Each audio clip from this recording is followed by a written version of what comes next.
സർവജനത്തിന്റെയും രക്ഷയ്ക്കും വീണ്ടെടുപ്പിനും വേണ്ടി കാൽവറി ക്രൂശിൽ ജീവനെ വെടിഞ്ഞ പ്രിയ രക്ഷിതാവിന് സ്തോത്രം. കർത്താവായ യേശുക്രിസ്തുവിന്റെ ധന്യനാമത്തിൽ എല്ലാ പ്രിയ സഹോദരങ്ങൾക്കും സ്നേഹവന്ദനം. വീണ്ടും ഒരു നോമ്പുകാലത്തിന്റെ ധന്യതയിലായിരിക്കാൻ ദൈവം കൃപ ചെയ്തതോർത്ത് ദൈവത്തെ സ്തുതിക്കുന്നു. പശ്ചാത്താപത്തോടെ അനുതാപത്തോടെ അടുത്തു വരുന്ന ഏവരെയും ആശ്ലേഷിച്ച് അനുഗ്രഹിക്കുന്നവനായ ദൈവം തമ്പുരാന്റെ ബലമുള്ള കരങ്ങളിൽ നമ്മെ തന്നെ സമർപ്പിക്കാം.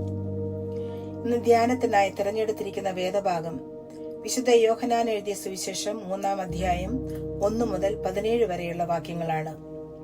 സബദിപുത്രനും കർത്താവായ യേശുക്രിസ്തുവിന്റെ അരുമ ശിഷ്യനുമായ യോഹന്നാൻ ഈ സുവിശേഷം എഴുതിയതിന്റെ പരമപ്രധാനമായ ലക്ഷ്യം യേശു ദൈവപുത്രനായ ക്രിസ്തുവാണെന്നും യേശു പൂർണ്ണ ദൈവമാണെന്നും അവനിൽ വിശ്വസിക്കുന്നവന് നിത്യജീവൻ ലഭിക്കുമെന്നും തെളിയിക്കുക എന്നതാണ്. 3-ാം വാക്യവും 16-ാം വാക്യവും ഇവിടെ എടുത്തു പറയുവാൻ ആഗ്രഹിക്കുന്നു. 3-ാം വാക്യം ഇപ്രകാരമാണ്: യേശു അവനോട്, ആമേൻ ആമേൻ ഞാൻ നിന്നോട് പറയുന്നു, വീണ്ടും ജനിച്ചില്ല എങ്കിൽ ദൈവരാജ്യം കാണുവാൻ ആർക്കും കഴിയുകയില്ല എന്നുത്തരം പറഞ്ഞു. 16-ാം വാക്യം: തന്റെ ഏകജാതനായ പുത്രനിൽ വിശ്വസിക്കുന്ന ഏവനും നശിച്ചു പോകാതെ നിത്യജീവൻ പ്രാപിക്കേണ്ടതിന് ദൈവം അവന് നൽകുവാൻ തക്കവണ്ണം ലോകത്തെ സ്നേഹിച്ചു. ക്രിസ്തീയ ജീവിതത്തിന്റെ ആത്മനിറവും പൊരുളും നൽകുന്ന ഈ രണ്ട് പ്രസ്താവനകളും ഏതു ചരിത്ര പശ്ചാത്തലത്തിലാണ് യേശു പറഞ്ഞിരിക്കുന്നത് എന്ന് മനസ്സിലാക്കുന്നത് സന്ദർഭോചിതമായിരിക്കും. യേശുവും പരീശപ്രമാണിയും ഇസ്രയേലിന്റെ ഉപദേഷ്ടാവുമായിരുന്ന നിക്കോദെമോസും തമ്മിലുള്ള കൂടിക്കാഴ്ചയും സംഭാഷണവുമാണ് ഇവിടെ പ്രതിപാദ്യ വിഷയം. യേശു ചെയ്ത അടയാളങ്ങളും അത്ഭുതങ്ങളും കണ്ട് അതിശയിച്ച നിക്കോദെമോസ് യേശുവിൽ കൂടി നടന്നതെല്ലാം ദൈവപ്രവൃത്തിയാണെന്ന് യേശുവിനോട് പറഞ്ഞപ്പോൾ യേശു നിക്കോദെമോസിന് കൊടുത്ത മറുപടിയാണ്: പുതുതായി ജനിച്ചില്ല എങ്കിൽ ദൈവരാജ്യം കാണുവാൻ ആർക്കും കഴിയുകയില്ല.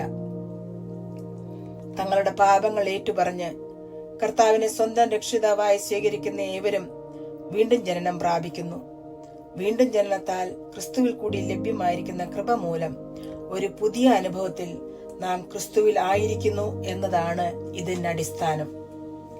വീണ്ടും ജനനം ഒരു പുതിയ ഉദയമാണ്, ഉണർവാണ്, സൃഷ്ടിയാണ്, അതിലുപരി പുതിയ സമർപ്പണമാണ്. സ്വയത്തിൽ നിന്നും ദൈവത്തിലേക്ക് തിരിയുമ്പോൾ ആ വ്യക്തിയുടെ ജീവിതം ദൈവ കേന്ദ്രീകൃതമായ അനുഭവത്തിലേക്ക് ഉയർത്തപ്പെടുന്നു. മാത്രമല്ല, പുതുതായി ജനിക്കുമ്പോൾ നാം പരിശുദ്ധാത്മാവിനാൽ ആനയിക്കപ്പെടുകയും ചെയ്യുന്നു. എന്നാൽ യഹൂദ പാരമ്പര്യത്തിലും ആചാരാനുഷ്ഠാനങ്ങളിലും ജീവിച്ചു പോന്ന നിക്കോദെമോസിന് ആത്മാവിനാലുള്ള ജനനം എന്താണെന്ന് മനസ്സിലായില്ല. അതുകൊണ്ട് വീണ്ടും ജനനത്തെക്കുറിച്ചും യഥാർത്ഥ രക്ഷയുടെ അനുഭവത്തെക്കുറിച്ചും നിത്യജീവനെക്കുറിച്ചും ഇവിടെ യേശു നിക്കോദെമോസിനെ പ്രബോധിപ്പിക്കുന്നു.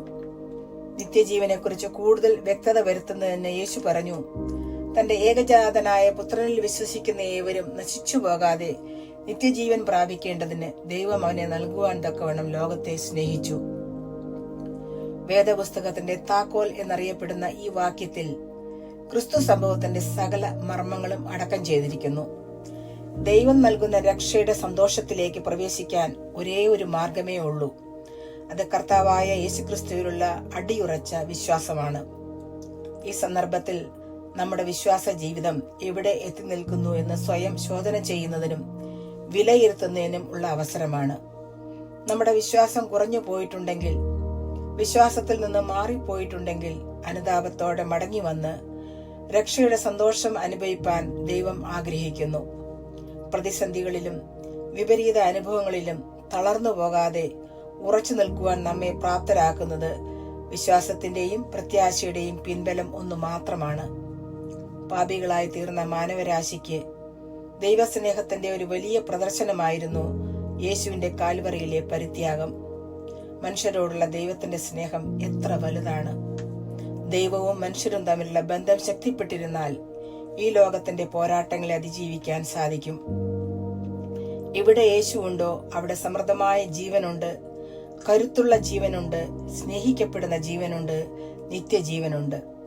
നമ്മുടെ ജീവിതങ്ങളും പുതുതായി ജനിക്കുന്ന ഒരു അനുഭവത്തിൽ സമൃദ്ധമായ ദൈവരാജ്യത്തിന്റെ ഭാഗങ്ങളായി തീരാൻ കർത്താവ് നമ്മെ ഏവരെയും സഹായിച്ച് അനുഗ്രഹിക്കുമാറാകട്ടെ. ആമേൻ.